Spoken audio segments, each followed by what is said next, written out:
All in one நண்பர்கள் அனைவருக்கும் வணக்கம். இந்த வீடியோல நம்ம பார்க்க போறது தமிழக அரசின் அறுபடை வீடுகளுக்கான இலவச சுற்றுலா பத்தி நான் வீடியோ ஷேர் பண்ணியிருந்தேன். நிறைய பேர் அதுல கமெண்ட்ஸ்ல அப்ளை பண்றத பத்தி கேட்டிருந்தீங்க. மேபி இந்த வீடியோ நான் உங்களுக்கு அப்டேட் பண்ணா யாருக்காவது அப்ளை பண்றவங்களுக்கு யூஸ்ஃபுல்லா இருக்கும்ன்றதுக்காக இதை எப்படி அப்ளை பண்றது, இதோட ப்ரொசீஜர் பத்தி ஃபுல்லா நான் உங்களுக்கு ஷேர் பண்ணியிருக்கேன். தேவைப்படுறவங்க இந்த வீடியோ செக் பண்ணி பாருங்க. அதே போல இப்ப நீங்க பார்த்துட்டு இருக்கிறது தமிழ்நாடு இந்து சமய அறநிலையத்துறையோட அபிஷியல் வெப்சைட். இந்த வெப்சைட்டோட லிங்கை நான் ஃபர்ஸ்ட் கமெண்ட்ல கொடுத்துருக்கேங்க. அதே போல நம்ம அப்ளை பண்ணதுக்கான அந்த நோட்டிபிகேஷன் அப்ளிகேஷனோட லிங்க்கும் கமெண்ட்லயே பின் பண்ணி வச்சிருக்கேன். தேவைப்படுறவங்க யூஸ் பண்ணிக்கோங்க. அண்ட் இதுல பாருங்க, உங்களுக்கு இந்த கீழே ரெட் கலர்ல ஸ்க்ரோல் ஆயிட்டு இருக்கு இல்லையா மெசேஜ், அதுல அறுபடை வீடு ஆன்மீக பயணம் செல்வதற்கான விண்ணப்ப படிவம் அப்படின்னு சொல்லி ஒரு ஆப்ஷன் கொடுத்துருப்பாங்க. அதை நீங்க கிளிக் பண்ணீங்கன்னா உங்களுக்கு நெக்ஸ்ட் இந்த மாதிரி ஒரு பிடிஎஃப் ஓபன் ஆகும். இதுல நம்ம அப்ளை பண்றவங்களுக்கான நிபந்தனைகளும் அது கூடவே அதுக்கான அப்ளிகேஷன் ஃபார்மையும் இதுலயே உங்களுக்கு அட்டாச் பண்ணி கொடுத்துருக்காங்க. தேவைப்படுறவங்க பயன்படுத்திக்கலாம். இது போல ஒவ்வொரு முறையும் ஆன்மீக பயணங்கள் தமிழக அரசு இலவசமா கொடுப்பாங்க. அதை பத்தி தெரிஞ்சுக்கணும்னா நம்ம சேனலை ரெகுலரா ஃபாலோ பண்ணுங்க. திருப்பதி பத்தின அப்டேட் மட்டும் இல்லாம மற்ற கோவில்கள் பத்தின முக்கியமான அப்டேட்ஸையும் நான் வீடியோஸ்ல உங்களுக்கு ஷேர் பண்ணுவேன். இதுல ஃபர்ஸ்ட் என்ன இன்ஃபர்மேஷன் கொடுத்துருக்காங்க அப்படின்றத டீட்டெயிலா பார்த்துருவோம். அறுபடை வீடு ஆன்மீக பயணம் செல்லும் பக்தர்களுக்கு கீழ்கண்ட நிபந்தனைகளுக்கு உட்பட்டு ஆன்மீக பயணம் செல்வதற்கு தேர்வு செய்து அனுமதிக்கப்படுவார் அப்படின்னு சொல்லியிருக்காங்க. ஸோ உங்களுக்கு நிபந்தனைகள் பொறுத்த வரைக்கும் மொத்தமா 11 கண்டிஷன்ஸ் கொடுத்துருக்காங்க. அதுல ஃபர்ஸ்ட் அறுபடை வீடு ஆன்மீக பயணம் செல்லும் பக்தர்கள் இந்து மதத்தை சார்ந்தவர்களாக இருக்க வேண்டும். ஸோ கண்டிப்பா நீங்க ஒரு ஹிந்துவா தான் இருக்கணும். ரெண்டாவது, அறுபடை வீட்டு ஆன்மீக பயணத்துக்கு வயது வரம்பு வச்சிருக்காங்க. 60 வயதுக்கு மேற்பட்டவராகவும் 70 வயசுக்கு உட்பட்டவங்களா இருக்கணும். அதாவது 60, 61ல இருந்து 70 வயசுக்குள்ள இருக்கிறவங்க தாராளமா இதுக்கு அப்ளை பண்ணலாம். உங்களோட ஏஜ் ப்ரூஃப் நீங்க கண்டிப்பா அட்டாச் பண்ணணும்னு சொல்லியிருக்காங்க. 4வது பாயிண்ட் என்ன சொல்லியிருக்காங்கன்னா, அறுபடை வீடு ஆன்மீக பயணம் செல்ல பக்தர்களுக்கு போதிய உடல் தகுதி உள்ளவர்களுக்காக இருக்கணும். அதுக்கான மருத்துவ சான்றிதழை நீங்க அட்டாச் பண்ணிருக்கணும்னு சொல்லியிருக்காங்க. ரீசன் நிறைய பேரெல்லாம் நடக்க முடியாது, உடல்நிலை ரொம்ப சிரமப்படுறவங்களா இருந்தாங்க அப்படின்னா உங்களுக்கு கூட்டிட்டு போறதுக்கு சிரமமா இருக்குன்றதுக்காக தான் உங்களோட உடல் தகுதிக்கு மருத்துவ சர்டிபிகேட் கேட்டிருக்காங்க. 5வது விஷயம் என்ன அப்படின்னா, அறுபடை வீடு ஆன்மீக பயணம் செல்லும் பக்தர்கள் தற்போது வசிக்கும் வீட்டின் நிலையான முகவரிக்கான ஆதாரம் இணைக்கப்பட வேண்டும். ஸோ இப்போ நீங்க எந்த அட்ரஸ்ல இருக்கீங்களோ அதுக்கான பெர்மனன்ட் அட்ரஸோட ப்ரூஃப், அது ஓட்டர் ஐடியா இருக்கலாம், ஆதார் கார்டா இருக்கலாம், நீங்க எது வேணாலும் அட்டாச் பண்ணலாம். கீழே லிஸ்ட் கொடுத்துருக்காங்க. 6வது அறுபடை வீட்டு ஆன்மீக பயணம் செல்லும் பக்தர்கள் தங்களுடன் சிறு குழந்தைகளை அழைத்து வர அனுமதி இல்லை. ஸோ நீங்க மட்டும்தான் போக முடியும். குழந்தைகளை நீங்க அளவு கூட்டிட்டு போறதுக்கு முடியாதுன்னு சொல்லியிருக்காங்க. ஆதார் கார்டு அல்லது நிரந்தர கணக்கு எண், அதாவது பேன் கார்டு நகல் இணைக்கப்பட வேண்டும். விண்ணப்பங்கள் அருகில் உள்ள இந்து சமய அறநிலையத்துறை இணை ஆணையர் அலுவலகங்கள்ல நீங்க சப்மிட் பண்ணலாம். அங்க வாங்கி ஃபில் பண்ணி நம்ம அங்கேயே கொடுக்குற மாதிரி இருக்கும். அப்ளிகேஷன் கொடுக்கறதுக்கான லாஸ்ட் டேட் 22ஆம் தேதி ஈவினிங் 5 மணிக்குள்ள அதே ஆஃபீஸ்ல நீங்க அப்ளிகேஷன்ஸ் சப்மிட் பண்ணணும். இந்த அப்ளிகேஷன் ஃபார்மையும் நீங்க பிரிண்ட் அவுட் எடுத்து ஃபில் பண்ணி கொடுக்கலாம். இல்ல அங்கேயே அப்ளிகேஷன் ஃபார்ம் வாங்கி நீங்க ஃபில் பண்ணி கொடுக்கலாம்.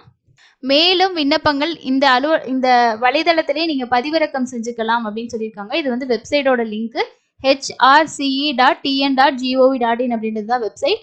அதுக்கு அடுத்தது, ஆன்மீக பயணம் செல்லும் பக்தரின் ஆண்டு வருமானம் 2 லட்சத்துக்கு மிகாமல் இருக்க வேண்டும். அதற்கான வருமான சான்றிதழ் வட்டாட்சியரிடம் பெற்று இணைக்க வேண்டும். அண்ட் பக்தர்கள் ஒரு முறை மட்டுமே இப்பயணத்தில் கலந்து கொள்ள முடியும். ஸோ இதுதான் சொல்லியிருக்காங்க. இதுல நீங்க மெடிக்கல் சர்டிபிகேட் வாங்குற மாதிரி இருக்கும் அண்ட் இன்கம் சர்டிபிகேட்டும் வாங்குற மாதிரி இருக்கும். ஸோ இந்த 2 விஷயமும் நம்ம அரேஞ்ச் பண்ணி கொடுக்குற மாதிரி இருக்கும். மேலதிக தகவல்கள் நீங்க தெரிஞ்சுக்கணும்னா நீங்க இந்த அலுவலகத்துல போயிட்டு நேரடியாக தெரிஞ்சுக்கலாம்.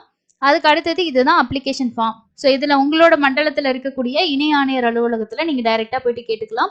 பாஸ்போர்ட் சைஸ் போட்டோ, இந்த அப்ளிகேஷன் ஃபார்ம் எப்படி ஃபில் பண்றது அப்படின்னு சொல்றேன் பாருங்க. ஃபர்ஸ்ட் உங்களோட பேர் எழுதிக்கணும். உங்களோட தகப்பனார் வைஃபா இருந்தாங்கன்னா, அதாவது மேல் கேண்டிடேட்டா இருந்தாங்கன்னா அவங்களோட பேரும் அவங்க அப்பா பேரும் இங்க எழுதிக்கணும். இதுவே ஃபீமேலா இருக்காங்க அப்படின்னா அவங்களோட ஹஸ்பண்ட் பேரை அவங்க யூஸ் பண்றாங்கன்னா அதை நீங்க இங்க மென்ஷன் பண்ணிக்கணும். இருப்பிட முகவரி பொறுத்த வரைக்கும் நீங்க இப்போ எந்த முகவரியில இருக்கீங்களோ அதை நீங்க இங்க ஃபில் பண்ணிக்கணும் 3வது பாக்ஸ்ல. 4வது பாக்ஸ்ல உங்களோட ஏஜ் கேட்டிருக்காங்க. நீங்க உங்களோட டேட் ஆஃப் பர்த்தும் உங்களுக்கு எத்தனை வயசு ஆகுது அப்படின்றதும், உங்களோட ஆதார் நம்பர், உங்களோட ஆண்டு வருமானம், அதே மாதிரி விண்ணப்பதாரரோட கணவர் அல்லது மனைவி விண்ணப்பித்துள்ள விவரம், ஸோ அவங்க ஏதாவது அப்ளை பண்ணியிருந்தாங்கன்னா அதோட டீட்டெயில்ஸ், மொபைல் நம்பர். கீழே பாருங்க, உங்களுக்கு அட்டாச் பண்ண வேண்டிய டாக்குமெண்ட்ஸ் அப்படின்ற மாதிரி கொடுத்துருக்காங்க. அதுல ஒரு 7 டாக்குமெண்ட்ஸ் இருக்கு. அதுல இணைக்கப்பட்டுள்ளதா அப்படின்னா உங்களுக்கு ஆம், பக்கம் எண் கேட்டிருக்காங்க.